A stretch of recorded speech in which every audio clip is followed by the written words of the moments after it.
This is the all-new Mercedes GLB, a new mid-size SUV.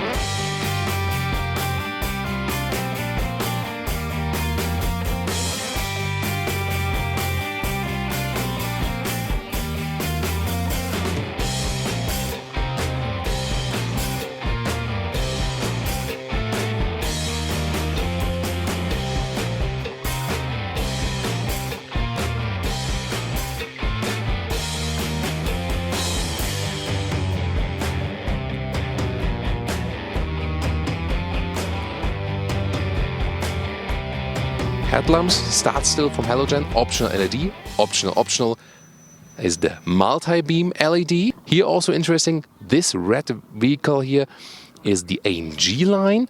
You can see the diamond pin grille here in the front and also the stronger contrasting lower bumper there. We will soon also show you other versions. You've already seen some of those in our intro. Very interesting, but this AMG line, the diamond pin grille, is always very beautiful, I think. 4.63 meters, 15'2" or 182 inches is the length of the all-new Mercedes GLB. And now it gets really interesting, because if some of you might know the length of the GLC, you say, wait a minute, that's practically identical to the GLC length. So what is this vehicle for? Well, if we look at the platform, this one here is based on the A-Class sedan. So let's say the little bit longer compact class platform by Mercedes. So it is somewhat, relative to a B-Class also, that is put higher as an SUV. But as I said, just with a little bit longer wheelbase.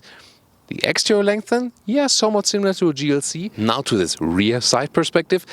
Again, you can see it's really built very high, stressed on a lot of headroom on the inside. Will this be true? We will soon find out.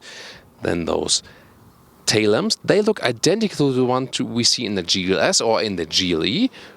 Chrome line here, AMG line then features a diffuser in the lower part, then this honeycomb structure right there, and different fake exhausts. So they're all fake here, but they look different to the other fake exhausts that are also available. I'll soon show you that with a white vehicle. That's very interesting. Well, AMG line, I think, sporty, yes. But the design here overall, you can see, is not set on a sporty emphasis, more really on the practical focus. And we always like to show you some more variation. Here a car in white. I think some vehicles look better in white, some look worse in white. What's the case here? Tell me in the comments. This one's also the so-called Special Edition 1, a launch model, together with those orange rings about the 20-inch wheels, so a very interesting approach here too, but only available directly at launch. And here now a third color for you, of course my favorite one for today, also 20-inch wheels, so all 20-inch wheels today, but different styling. So which one is your favorite color here for today yet? So what do we have under the hood here? Basically they use the same engines as also the other compact class vehicles at Mercedes. We'll start here with the GLB 200, the 1.33 liter 163 horsepower, 7-speed DCT. This one is supplied by Renault. Then the GLB 250, this is a Mercedes engine, 2 liter 224 horsepower, 8-speed DCT. This is also new and updated. And then on the diesel side, GLB 200D, 2 liter 150 horsepower, 8-speed DCT, and the GLB 220D, 2 liter 190 horsepower, 8-speed DCT, and both of the diesels are the Mercedes diesels.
Nice leatherette cover right here, and this one also, it feels so great, feels so soft, and it's not from animal origin. You have to check it up, have to look it up, that you really believe it, but you know, it's true. When I say it, it's true. I looked it up. Actually, in this case, it is leatherette, and it's really great material. And there you can see that this is also the future. Here you can see this cylindric form at the inside of the doors, and this one is basically a B-class door. We already see that. It's pretty much upright and leaves room on the interior. Also reasonable space for the bottles. And then also special interior here, steering wheel with the integrated Distronic on the left side. Then all the columns we also know from A-class or B-class. Soft touch here at the dashboard. Soon more to this dual screen setup. Now to those seats, very special. There are different seats available. And for example, in Europe also fabric seats. There are also Artico leatherette seats, or called MB-Tex in the US. And those ones we can see here. Again, this one also. No one would ever know that it's not from animal origin. It's so soft for the touch. In the contrast color, also white interior, like on the outside. It's really good. So Tesla and Mercedes are leading the way with more animal-friendly seating surfaces, and it's just as good as the former real thing. So no one is using whale fat to lighten up lanterns anymore today, and the same we will think about leather seats in about 10 years when we see so great examples for that.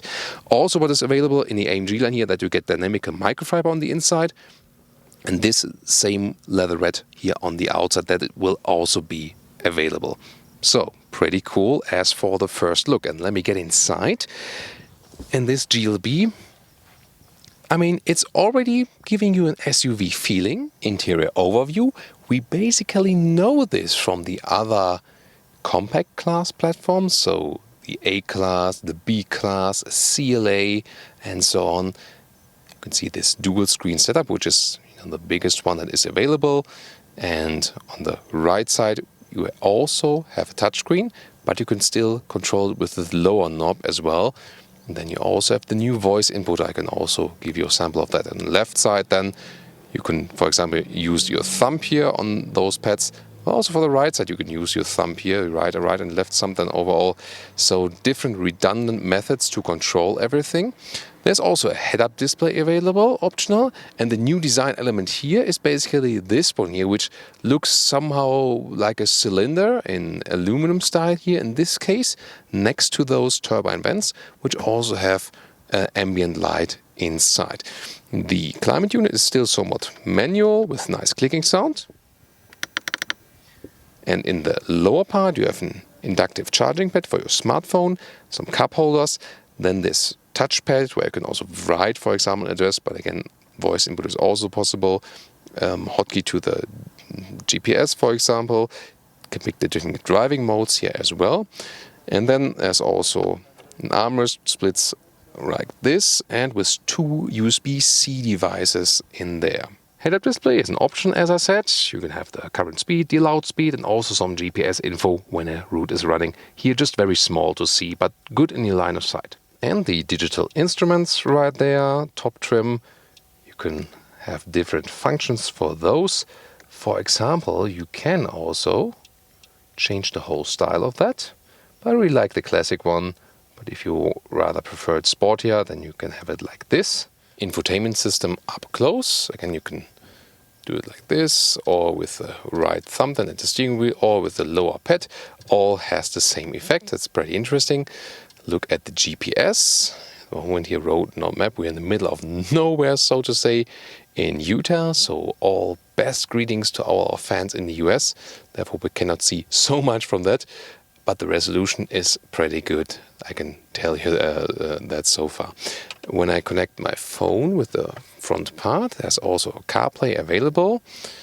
There we go. Takes the time.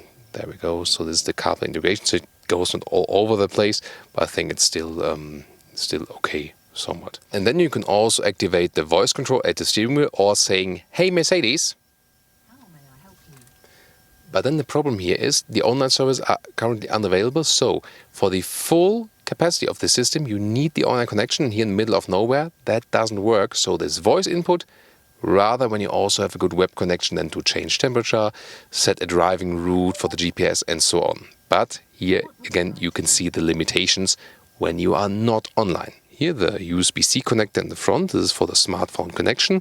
The other ones in the rear, so overall you have 5 USB-C in this car. The other ones in the rear are just for charging. And wow, now it makes also sense why they use this compact class platform. It's front-wheel driven, doesn't have a long hood, and then you also have a lot of legroom. Then as for the headroom, again, when you have depicked the panoramic roof, you would have even more.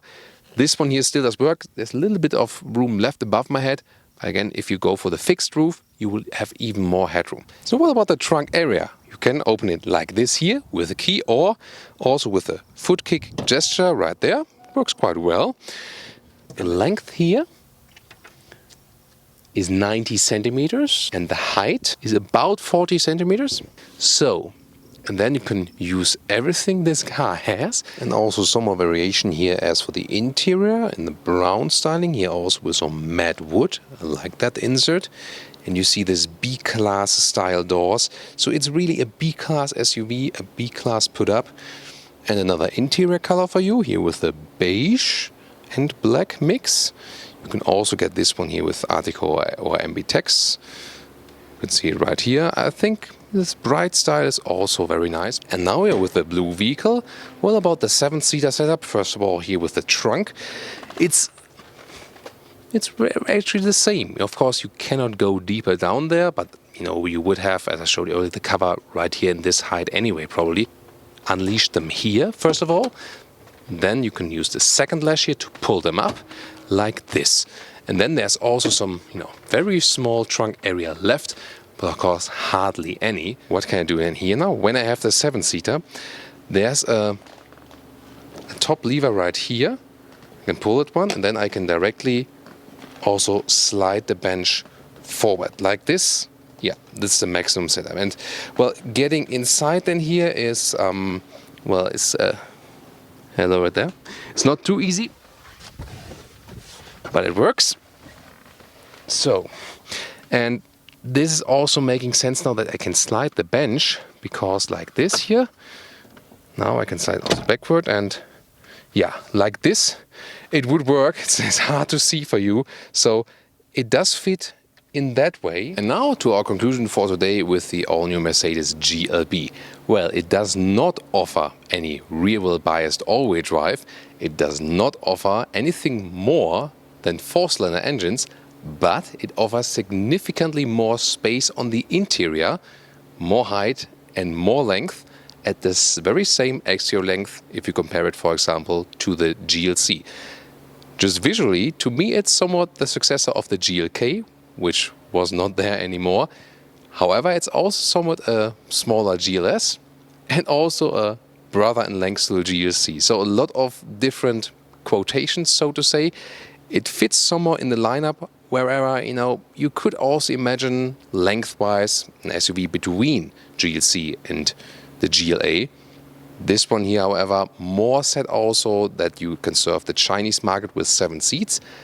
And of course, everyone who rather want this angular design and want even more space on the inside, or maybe appreciate the versatility of a Mercedes B-Class, but still want an SUV design. So, wherever you might be coming from, I think it really makes sense. The car, especially from the front, looks already pretty strong. And again, the interior with a good build quality and so much versatility you have on the inside. But still, you do not have to drive a van, which is maybe, you know, doesn't have that much coolness factor. You can still go for an SUV and have that flexibility. And I think the most important aspect will be that this one will be way cheaper than the GLC. This might also be a reason then to go for this one, or maybe if it's somewhere close in proximity to the other compact segment cars by Mercedes, this might also be a reason to go then for the SUV version instead, for example, of a B-Class. At the end of the day, there's more choice now, and we also showed you how it's being positioned in the SUV lineup. Try to get some more explanations for that. Now we're looking forward to your feedback about the new GLB.